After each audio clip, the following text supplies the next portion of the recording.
I believe that everybody has a story, and I'm fascinated to hear them. So come with me as we take a walk down Fascination Street.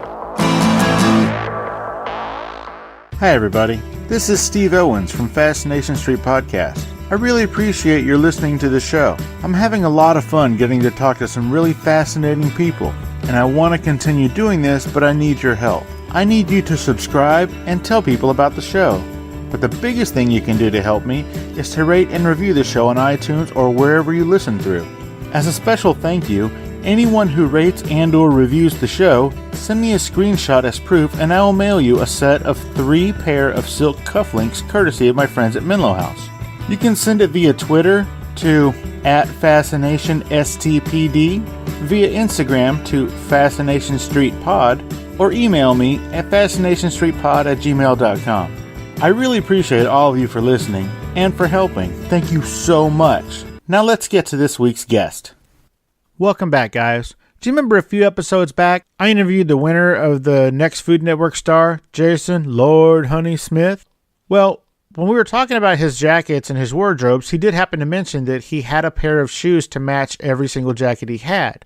I got to talking to him about where he gets his shoes, and he told me the name of the guy who makes his tennis shoes. So I reached out to that shoemaker, and that's this week's guest. His name is Doug Romer, and he's affectionately known as the Original Shoe Chef. In this episode, we talk about what got him into shoe design. We talk about how he saw Michael Jordan play 12 times in person, which is one of the reasons that he's such a big shoe fan, as you can imagine. We talk about the UK versus Louisville rivalry. And we talk about everything from him redesigning Jordans out of red python skin to him completely disassembling shoes to make them more creative. And finally, we talk about him and his partnership with Jason Lord Honey Smith on a new exciting shoe line. So enjoy, guys. This is the Original Shoe Chef, Doug Romer. Yeah, talk to me, yeah.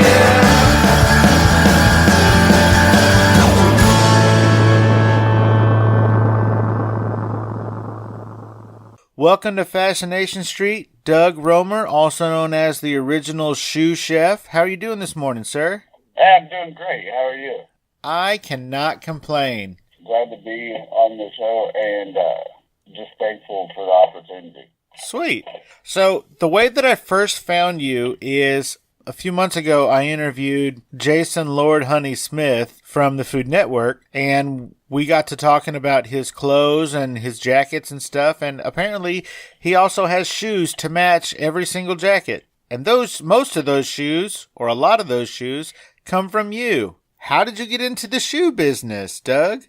Yes, so Jason is great to work with. He has pushed the limits of what I do. I've always collected Jordans. So I'm from Kentucky and a diehard UK fan. And Jordan being from North Carolina, they don't really do Jordans in UK colorways. So that's one of the things that I started out with. I wanted Jordan in a UK blue and white colorway.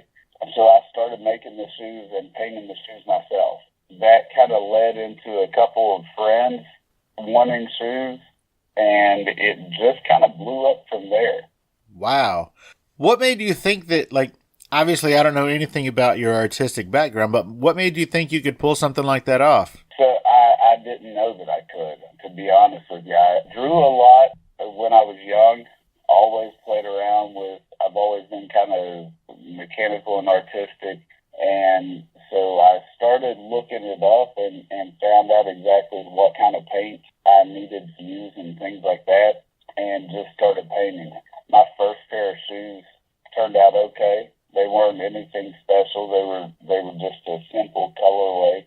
And I sat down one day and I thought, I'm going to see exactly what I can do on a shoe.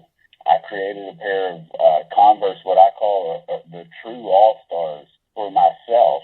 And they had Michael Jordan, Muhammad Ali, Babe Ruth, and Jerry Rice on them. And I did portraits of each of them and then put their career stats on them just to see what I could do on a shoe, and it turned out well. People started posting them on Instagram, and that just led to more and more art on the shoes. So when you say Converse All-Stars, are you talking about Chuck Taylors, the high top classics? Yeah, so they were the leather Chuck Taylors. Oh, the leather ones. They're called I did the leather so that I thought that I would be able to get more detail on the leather. Since then, I've found out that I can really get as much detail as I want on a canvas Chuck Taylor. So yeah, they were called they're the Chuck Taylor All-Stars. So that's the shoe that I wanted to go with, just because of that All-Star name that was already on them. It's a very, very blank canvas. And so that was my first attempt at an artistic shoe, something with a lot of detail and that actually had some type of art on it. Up until that point, it had kind of just been colorways and the occasional small logo here and there or something like that. So those shoes that you were talking about that had Jerry Rice and Jordan and Babe Ruth and Muhammad Ali. So was that all one pair of shoes or 4 different pair of shoes? No, that was all one pair of shoes. What I did was I put each one of those athletes on one side of the shoe. I did the Muhammad Ali and Babe Ruth. I did them on one shoe, and I did that shoe in black and white. And then, because I wanted to do something with a little contrast, because, a shoe with those 4 guys on it doesn't stand out enough. So I did one shoe in black and white, and then I did the Michael Jordan, Jerry Rice shoe in color, so that it would have a little bit of contrast and kind of stand out a little more. Wow, that sounds amazing. So I appreciate it. And then I also, on those shoes, I did a quote from each athlete, and I kind of tried to find a quote that not everybody knew. It was something a little more, something that they had said that showed you exactly who they were. Michael Jordan said that he's never lost a game, he just ran out of time. Muhammad Ali is, if you think you're going to beat me, you better go ahead and wake up and slap yourself, or I can't remember exactly what it is. But yeah, so I did the quote from each one of them on those shoes as well. And you chose the All-Star shoe because they are all All-Stars? Yeah, so I picked those guys, and, it's a huge debate anytime you're a sports fan as to who the greatest from each sport is. And so those are my greatest of all time from each sport, if you will. And so that's what I picked, those guys. I think obviously Muhammad Ali, there's no argument there. You don't really get much of an argument from anyone as to him being the greatest of all time when it comes to stepping in a ring. Jordan, you always have the people out there who say LeBron's better than Jordan. Jordan is still the greatest of all time, and in my mind, then Jerry Rice and Babe Ruth are those. Once you get into football and baseball, there's really some argument there. But I went with who I thought were the greatest from each sport and put them on there. And it turned out to be a really cool pair of shoes. It sounds amazing. Do you still have them? I do still have them. And so that's the thing about, everybody sees art on these shoes and they think, well, they're just something that you put up and set in a display case in your office or something like that. I have probably worn those shoes 150 times. I wear them. Obviously, I made the pair because it was something that I wanted to do. But then in this business, painting shoes isn't something that you just bring up in conversation as soon as you meet someone. So, but when you have those shoes on your feet, people notice them. So I made those shoes to draw attention to my business. And so I wear those shoes all the time. That is amazing. How many pair of shoes do you think you have? I've cut way, way down. I sold a lot of Jordans. I've gotten rid of a lot of Jordans. I still have a lot of shoes. Some would say that I have a problem, but I still have a lot of retro Jordans.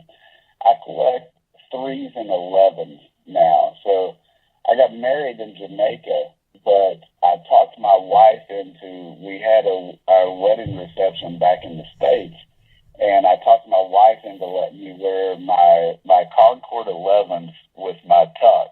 So at our wedding reception, I wore Jordan 11s with my tux. So I kind of have an issue. I'm not sure how many pair I have exactly, but we moved from Kentucky to South Carolina about 2 years ago, and I kind of thinned my collection down some. So. Wow. So you grew up in Kentucky, born and raised? Yeah, born and raised. Lived in Kentucky for 34 years. Like I said, diehard UK fan. I do shoes for some of the South Carolina, because I'm in Columbia, South Carolina now, or Lexington, South Carolina. It's right next to Columbia, and I always joke that we couldn't get too far out of Kentucky, so we moved to Lexington, South Carolina. But I'm there in Columbia, and right next to Columbia, and so I've done shoes for some South Carolina Gamecocks and things like that. And the first pair of shoes that I dropped off to a South Carolina player, I didn't really think about it and didn't realize it, but I had my UK shirt on, had my UK hat on. I've got a 4-year-old, and he was wearing his UK gear as well. So it's just, Kentucky will always be in our hearts. So isn't the University of Kentucky in Lexington, Kentucky? It's in Lexington, Kentucky, and so, like I said, we're in Lexington, South Carolina, so that's what we kind of joked, that we couldn't get too far out of Kentucky, so we had to keep with that Lexington. That's really funny. So I'm born and raised in San Antonio, Texas. In 2013, my wife and I moved to Louisville, Kentucky. Okay. And we lived there for about a year and a half, and then we moved back here to the San Antonio area. Yes. I went to school at U of L for a little bit, and they just couldn't get the UK out of me. They in Louisville, you're either a UK fan or you're a Louisville fan, and they couldn't flip me. That is really true. Everybody who's never been or really spent any time in Louisville, what he said is true. I mean, I remember back in the 80s, there was two colors that were pretty, I guess, pitted against each other, and that was blue and red, and that was the Crips and the Bloods. So when I got to Louisville, and everybody is either wearing red or blue, they got flags hanging out their front doors, red or blue. There's stores, merchandise stores, that are all red or all blue. And so when I got there, I was wildly confused. I was like, I had no idea that this was such a gang-infested town.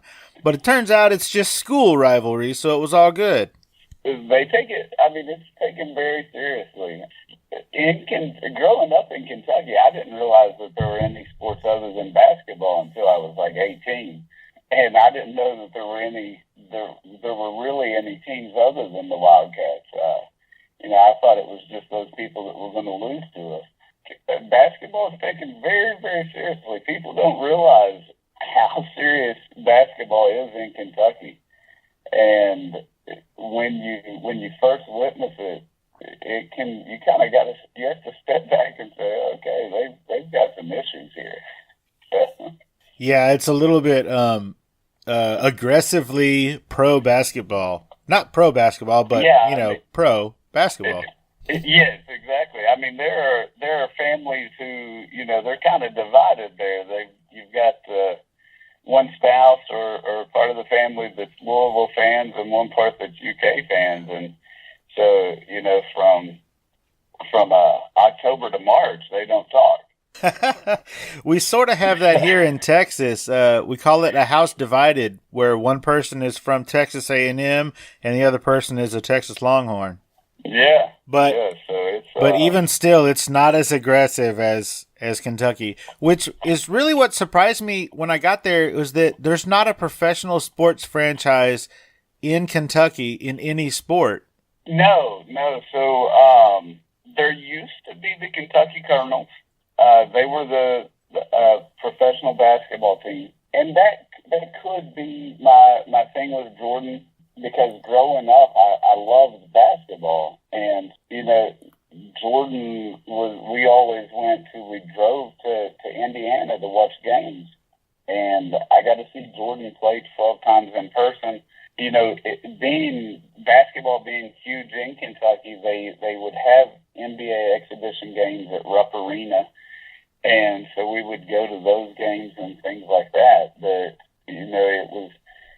And those games, the Bulls were always playing because they were the biggest team in basketball at that time. And so that could drive my whole Jordan is the greatest thing, but it's kind of surprising that there isn't a professional team, like you said, in any sport in the state of Kentucky. That blew me away. I remember back when Jordan was playing, I was super excited to go see him. And, you know, I grew up without a lot of money, so when I could finally afford some tickets to go see the Spurs, I wanted to make sure, you know, that it was going to be a memorable event. So I waited until it was the Spurs versus the Michael Jordans. And, and so I bought those tickets and I was so excited. And I think that might have been the very first time that the Bulls were so far ahead that Jordan didn't need to play. And so he didn't even make the trip. So I got to see Jordan play 12 times or somewhere around there in person. And we decided that because we would try to go every season. And so we decided that since Jordan had retired, that we were going to go watch somebody else. And so we went to Indiana. Indiana was an easy trip. And Harold Miner had just won the dunk contest. They were calling him Baby Jordan and all this. And so we decided to go watch the Miami Heat play at Indiana. We actually passed up lower-level tickets to the Bulls game because at that point you could get lower-level tickets because nobody wanted them. Jordan wasn't playing with the Bulls. And so we passed up lower-level tickets and it was the game that he came back. There's the first or second game back that we missed when he came back from retirement. That's crazy. How many times did you kick yourself over that one? Yeah, I'm still upset about that. I may have just shed a tear. If you're into Jordan and you're into shoes, and you're into Jordan shoes, there's a book written by a guy that I previously interviewed named Seth Harwood, and he wrote this book about basically the search for this pair of Jordans that was a gift from like the King of Malta or something like that. Anyway, so it's like this mystery novel about where these shoes ended up, and it's called The Maltese Jordans, and you should really check that book out because I loved it. And I'm not even as big a fan of shoes and Jordan as you are, so you'll probably dig it. Yeah, I'll have to check that out. I appreciate it. Yeah, it's a really cool book. So enough about Jordan. Let's talk about you and some shoes, man. Yeah, let's talk about it. So, like I said, I mean that's what I then found out that you can put art on shoes and people like it, and that's really kind of where this all stems. And started. I mean, it just kind of took off after those shoes. So it started to kind of get to where I wanted to do shoes that people got to see on a large scale. And in this business, you kind of have to, if you want to do that, you look for athletes. You know, a lot of people. A lot of athletes like custom shoes and things like that. They do custom cleats, which I do custom cleats. But I ran into Jason Lord Honey Smith. Not literally ran into him. My wife and I love the Food Network channel. We think we can cook. We can't. Nobody eats the food, I'm pretty sure. But Jason Smith was from a half hour from where I was from in Kentucky. And we were watching the show, and one day he was talking about his jackets and how he loved shoes, and he liked for his jackets and his shoes to match. And I was sitting there watching the show, and I was like, well, those shoes don't match that jacket, but I can make shoes that match that jacket. So I reached out to Jason on social media. He responded almost immediately. I sent him a couple of pictures of shoes that I had done, and we decided that we were going to do shoes. So what he does now is he sends me a picture of a jacket, and I make a shoe to match it. And we really get some crazy designs going on.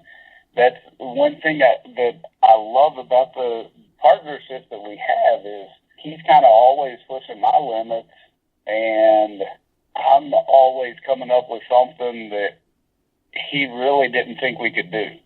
So it's, we've put feathers on shoes. You kind of got in touch with me after the Derby.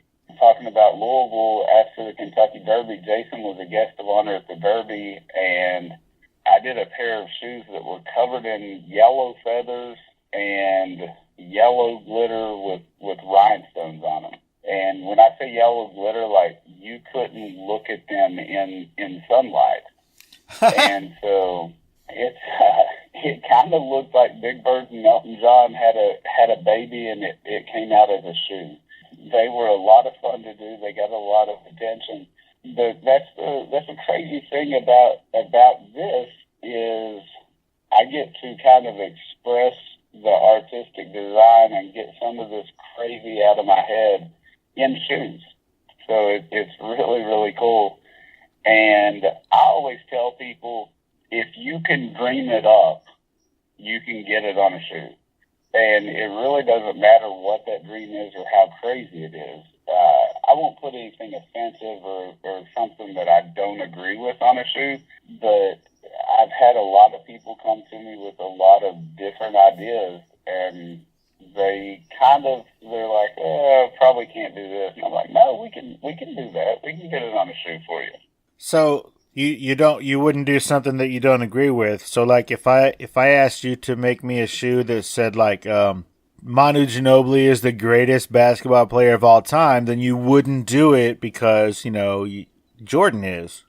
Well, so that I could probably I could do you a Manu Ginobili shoe, and then I would let you put the goat on there. So I did a pair of shoes for a kid that he's a huge LeBron fan, and so I did a pair of LeBron shoes, and it's just so something like that I would still do. Like I said, you could paint the goat on there, but something like I said, that I don't agree with or something offensive or anything like that, I'm not going to do on shoes. But yeah, we could probably do a Ginobili pair. I was just messing with you. How many shoes? Yeah, how many pair of shoes do you think you've done for Jason? Jason probably has somewhere around, and I always have shoes sitting here that are going to Jason. So Jason probably has somewhere around 15 to 20 pair right now, and he does a lot of Chuck Taylors. We do a ton of Chuck Taylors. So if I'm walking through a store and I see a Chuck Taylor in his size that is on sale, I just go ahead and pick him up because I know that we're eventually going to be doing something with that shoe. And so I always just, like I said, I have something here at all times that is going to Jason. A lot of times it's something that is really, really off the wall. And the great thing about Jason is I can come up with something that he knows nothing about. I can send them to him, and he absolutely loves them. We're kind of, I know what he wants, I know what he likes, I know what his style is. So a lot of times I don't have to have a jacket to match a shoe to it. I don't have to have an idea from him. I kind of know what he wants and do something and just send it to him. And I always try to push the design a little bit on things that I've never done or things that I've never seen done with a certain shoe. Right now, I've got a pair that I'm working on for him, and I'll be finishing them up today or tomorrow. But they're a pair of Chuck Taylors, and they're kind of wild, crazy neon colors. They're a color blocked shoe, but they have, I think each one of them has about 50 spikes on it, and they're screw-in studs, and they are also in the crazy neon colors. And so it looks like a bunch of crayons. The ends of a bunch of crayons were just put on a shoe. But then I took because I also take shoes apart and I'll re-sew them and kind of do cobbler stuff, if you will. And so I took the tongue out of those shoes, put a zipper in the tongue, and then put spikes through the eyelets of those that go into the tongue. So those shoes are actually tied by the zipper in the tongue. Wow, that's pretty inventive. Well, so like I said, we try to kind of push, and he and I are working on a couple of things. What I hope to do someday is, because like I said, I do a handmade shoes as well. You can walk into any store and buy a pair of shoes. That's just the way it is. Stores that you wouldn't even think have shoes, you can pretty much walk in and get some type of shoe or something anymore. So a dream of mine is to actually have my own shoe line. It's a very competitive business. It's a very cutthroat business. So I kind of look for ways to make my style and my shoe different. And so that kind of goes into, Jason has helped out a lot in the fact that we do a lot of stuff that I'll probably incorporate into a line of handmade shoes at some point. And right now, like I said, I'm trying to push the envelope on it and come up with designs that you're not going to be able to see when you go out to buy a pair of shoes, to make them different so that people will want to come out and buy those shoes. How long does it take you to make a typical pair of shoes? Not the ones with all the spikes and the zipper. That sounds like it took forever. But just a regular, where you don't modify the shoe, you just paint it. How long does that take? It can be anywhere from 2 hours to 3 or 4 days. It really just depends upon what is going on the shoes. A simple colorway, a couple of hours. So if you want me to change the color of your shoe, a couple of hours, and I may have 5 minutes of painting in that couple of hours. The thing that I pride myself in is making those shoes look like Nike could have made them, or Adidas could have made them, or whatever the brand is, making it look like you went out and bought those off the shelf. So there's a lot of prep that goes into it. 90% of my time is prep on a simple colorway. Now, on a design, that number obviously comes down, but on a simple colorway, you have to prep the shoe, you take the shoe off, there's a whole lot of factors that go into it to get that clean design that looks like it's factory. Do you bake them? No, so fabric or canvas shoe, you use, and I use a certain brand of paint, but you use a fabric medium that you heat set. So what I do is I'll take a heat gun and set that paint onto the fabric so that it doesn't come off the fabric. A heat gun like if you're going to do some shrink wrapping, that kind of a heat gun?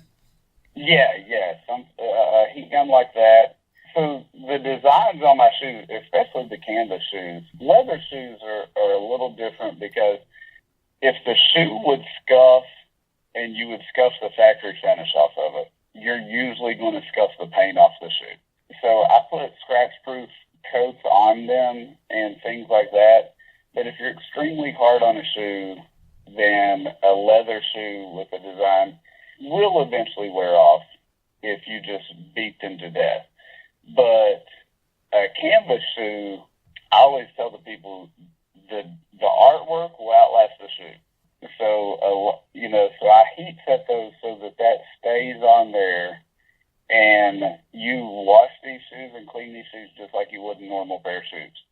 didn't see that coming. Yeah, these are, like I said, I make them to wear. So I want people to wear them. I want people to tell others where they got them. So even like the cleats, so tomorrow I'm headed to the Carolina Panthers training camp. I have several pair of cleats. The cleats are made to be played in. These guys are running around a football field, diving all over the place, and getting hit, getting stepped on. The designs will hold up. So that's everything is made to be worn. It's made to be played in and made to be seen. Now, these shoes that you're taking to the Panthers camp, are they for people in particular? So I'm working on getting into the NFL. I'm trying to get into the NFL. I'm not very good at social media. That's probably one of my biggest downfalls in this is a lot of the hype around your shoe and around your brand comes from social media. So I'm trying to get into the NFL. I've talked to some agents. I've got an agent who has a couple of players with the Carolina Panthers. And so I'm actually going to show them these cleats, and they may not be wearing these exact cleats that I've done. These are kind of just a showpiece to get attention, but we'll be designing some things, and so hopefully you'll see my cleats on Sundays. Wow, that'd be awesome. So yeah, like I said, it's one of those things where I've always loved sports, and a lot of guys just chase the professional athletes and things like that. I would like to grow this brand to where, I know before we started talking, you and I were talking, and I work a job. I work midnights so that I can do this and still support my family and stay home with my son. And so I paint shoes from home. But I hope to get this to where this is all I'm doing so that I can really focus on it. And like I said, a lot of people chase the professional athletes and things like that. I don't ever want to get so big that I forget about the people who got me to where I am. And the people who got me to where I am are those everyday people buying shoes for their kids, buying shoes for themselves to represent their favorite team. And I don't ever want to get so big that I can't still take care of those people. Nice. That reminds me of a story. A long time ago, I was working at a restaurant, and they had the basketball, the NBA All-Star game was in San Antonio. This was 20 years ago or something like that. And it was a very popular restaurant that I was working at. And so that particular weekend, we were on an abnormally long waiting list, and it was really because of all the athletes and the stars and the TV anchors and all that, the commentators that were coming in. And I asked the general manager why he was making famous people wait. And he said, they're not the reason that we're open every day. It's the people who come in here every day are the reason that we're able to stay open. So they're not any more important than the people who show up every day and keep us open. So I like your attitude.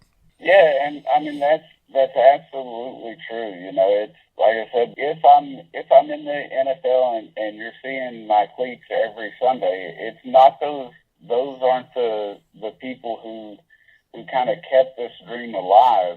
And so I don't ever want to forget and not be able to do shoes for those people who kept the dream alive.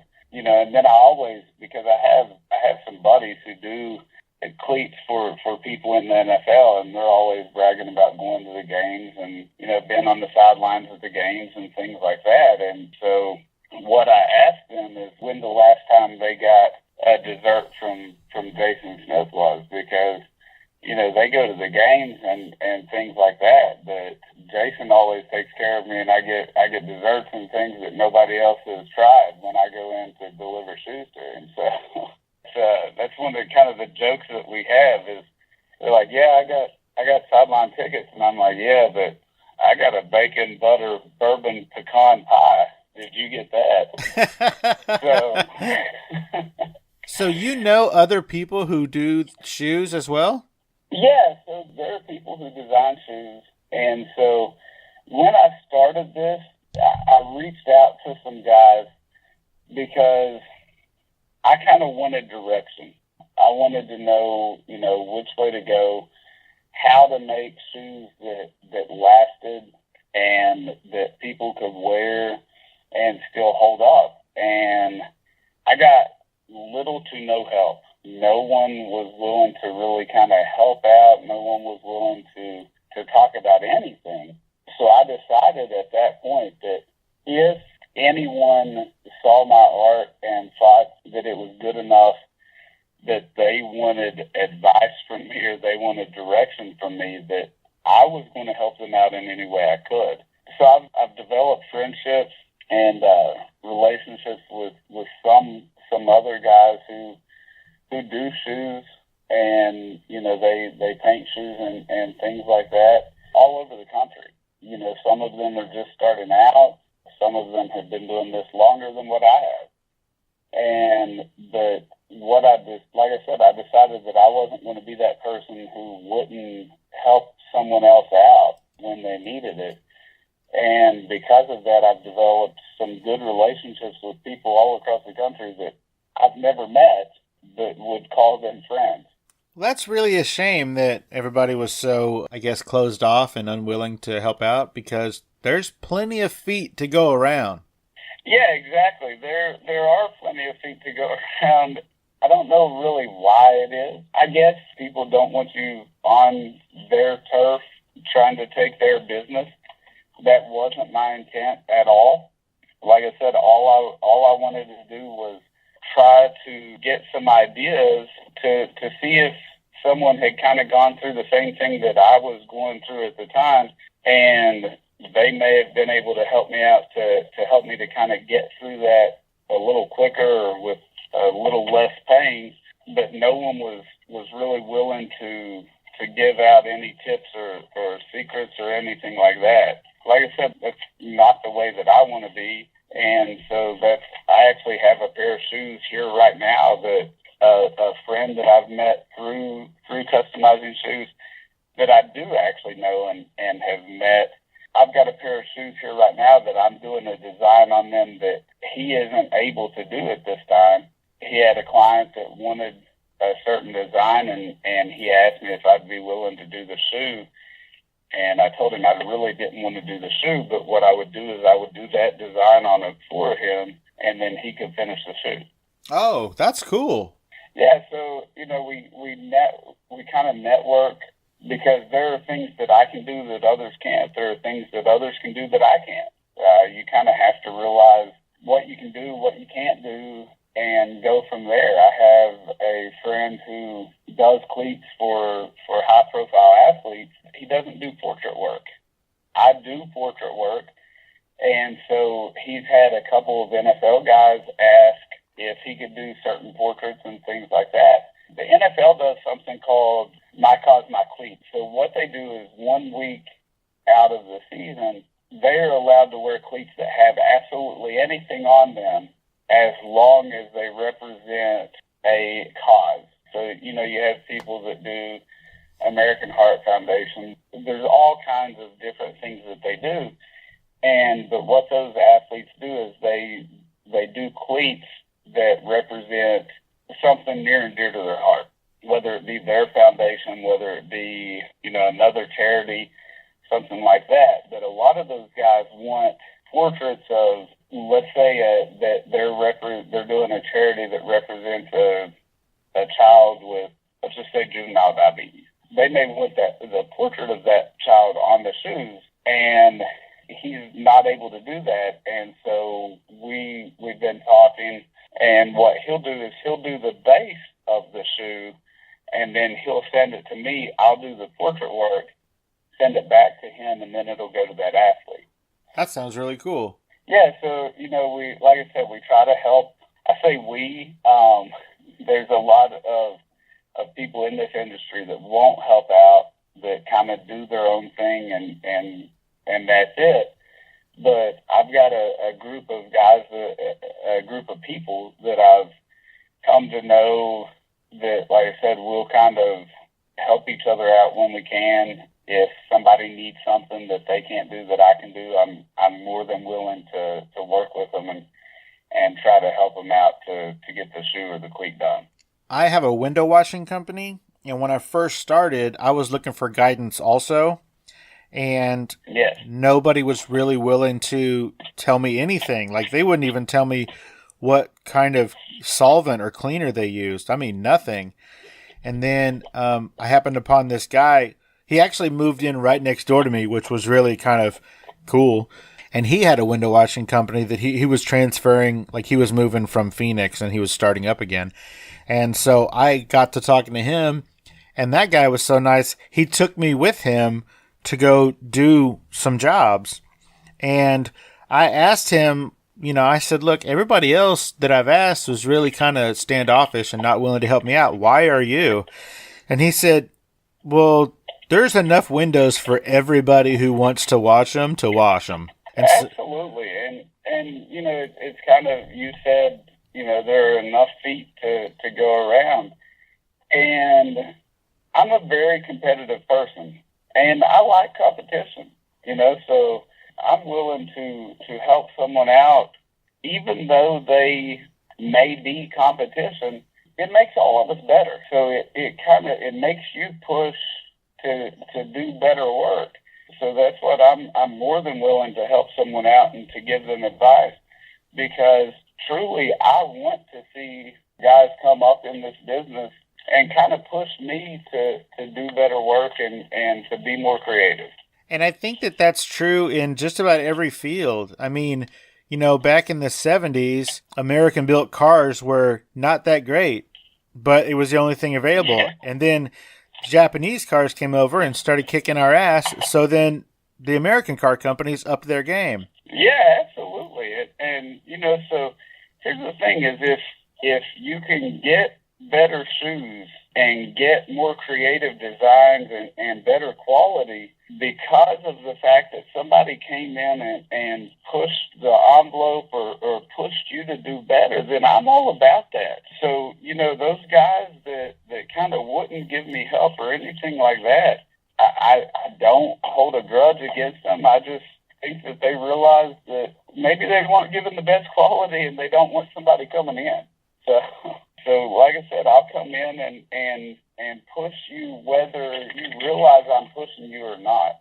Well, I think that's an excellent attitude to have, and more power to you. So I appreciate it.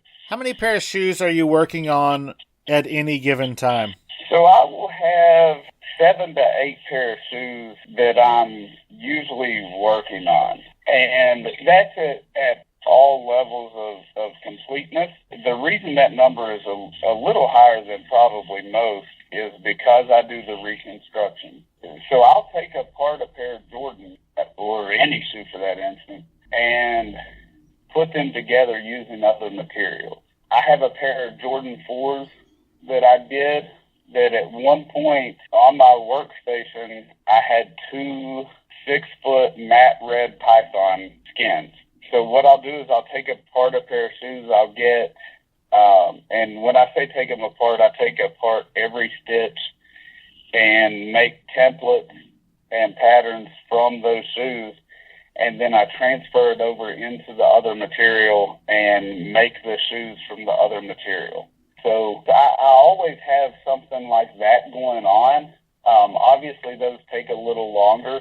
And so I will work on other shoes while I'm doing that, kind of go back to those because those clients realize that they're going to take longer. They know up front that shoe takes longer.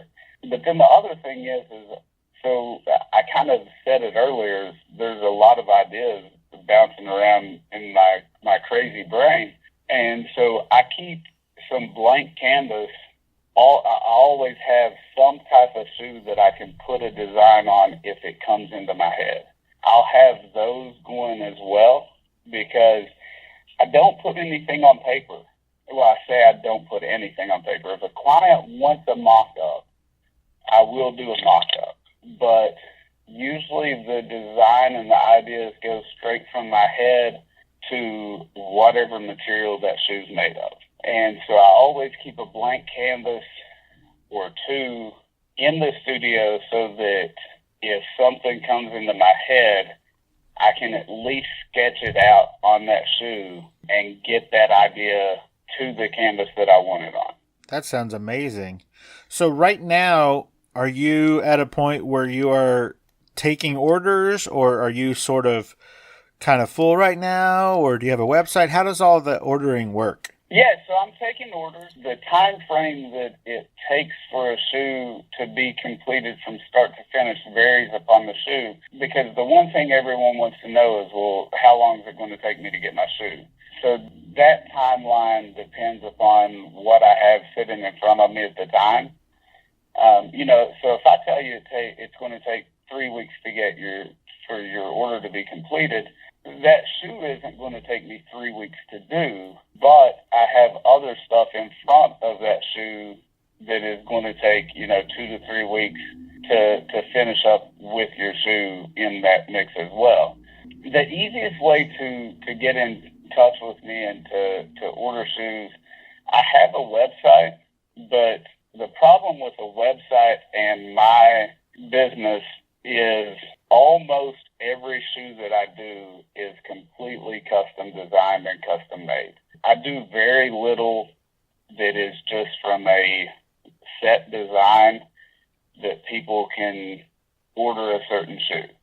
So it doesn't translate well into a website. The easiest way to get in touch with me to order is on Instagram. I'm on Instagram, Facebook, and Twitter.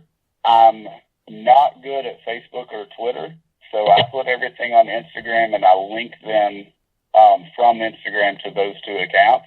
My Instagram is at the original shoe chef, and people can get on there, and if you follow me on there, everything that I do, I post to Instagram. So, a lot of people think they have a design, but then once they see what they can actually get on a shoe, they're like, well, no, hold on 1 second. I thought I wanted this, but I can go a lot crazier than that, or I can go into a lot more detail than that. So that's the best way is Instagram. You can get on there and see what I'm doing, see what I'm capable of doing, and kind of just let your mind go wild. And you can either DM me or click on the email link and just send me an email directly.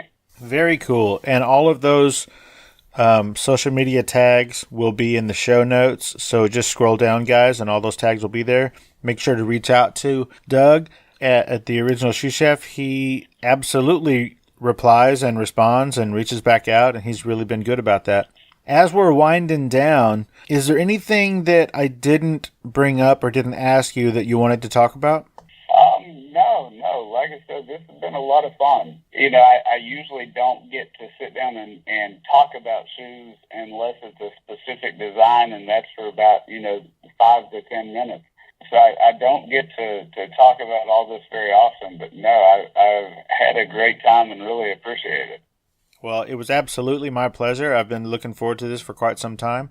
And everybody, if you're wondering, we did not talk about price on purpose because, as you can imagine, the prices vary probably pretty greatly depending on the product and what he's going to do to it.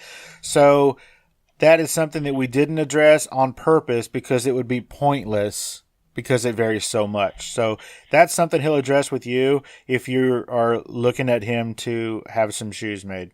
Yeah, and so on the pricing isn't nearly as, because a lot of people think because it's handmade and custom designed for them that it's just going to be outrageous and it's out of your price range. Obviously, I don't know everybody that's listening to this, but I can say for most people are extremely surprised in the fact that the shoes for what you get are very affordable. Nicely put. A long time ago, I went to this, it was a benefit called the Red Shoe Gala. It was to benefit basically a local orphanage here. Yeah.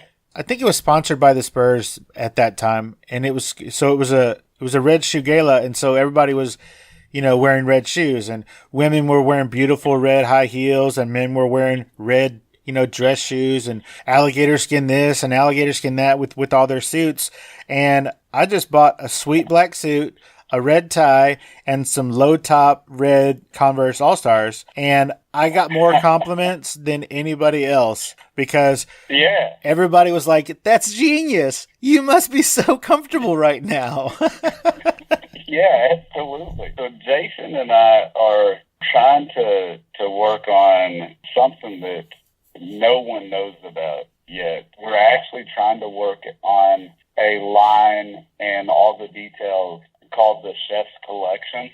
And so what we're going to do is we're planning on having 3 different levels, 3 different tiers as far as pricing and things go. But we're trying to work on what we would do is come up with a design and limit those to like 5 to 10 pair.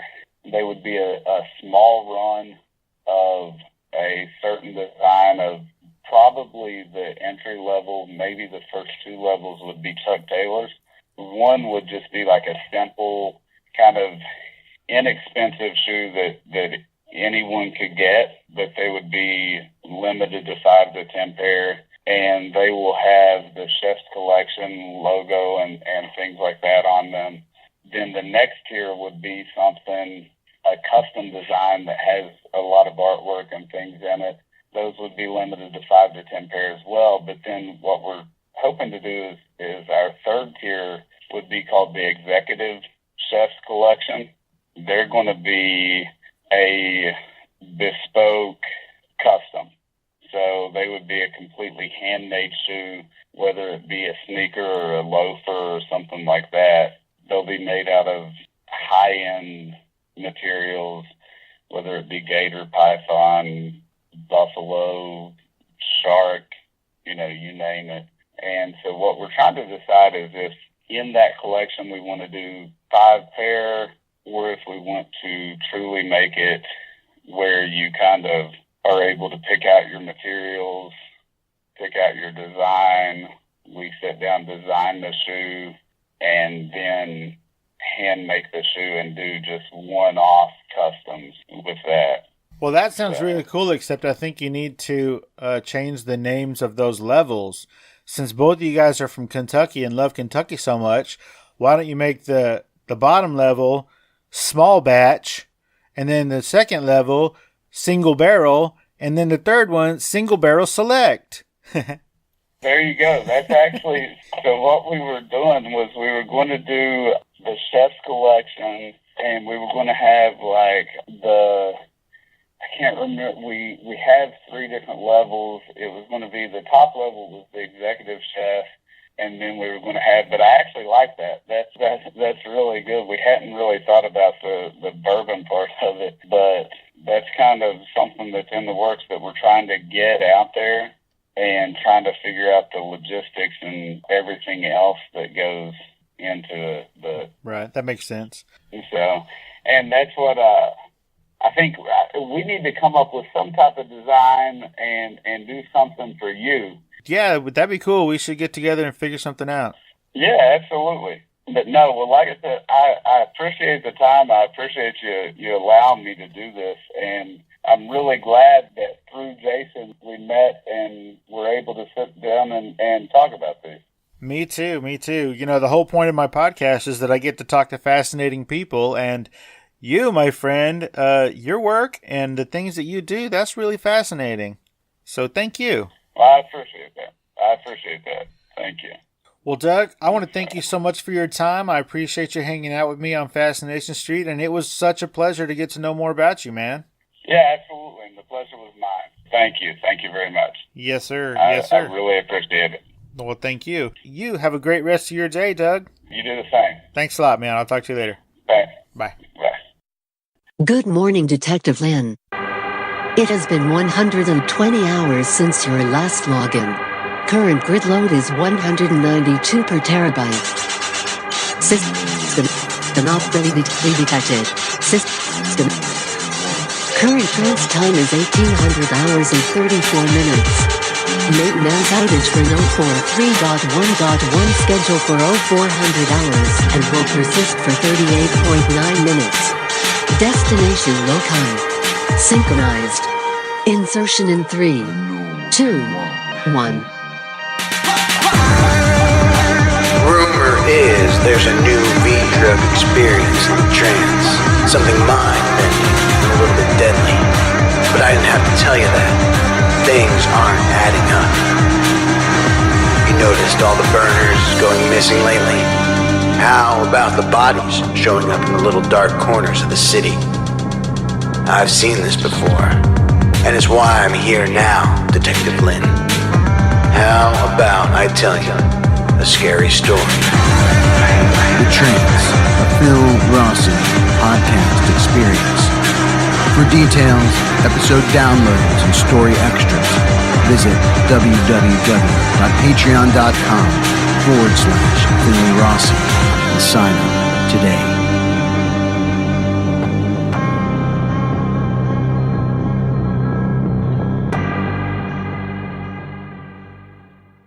Hey guys, just a quick break in here to let you know that I'm a member of Phil's Patreon page, and I think you should be too. So here's what I'm going to do.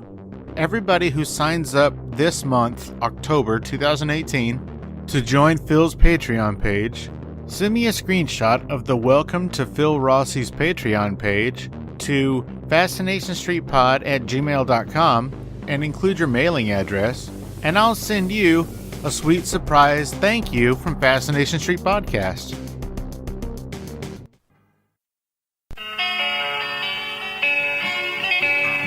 Opening music is the song Magnolia from the 2014 album Intransigence, used with permission from Douglas Miles Clark. Closing music is Apollo from the 2001 album Into the Known by the band Sapphire. Thanks for hanging out with us and getting to know a little bit about our guest. We'll see you next time on Fascination Street.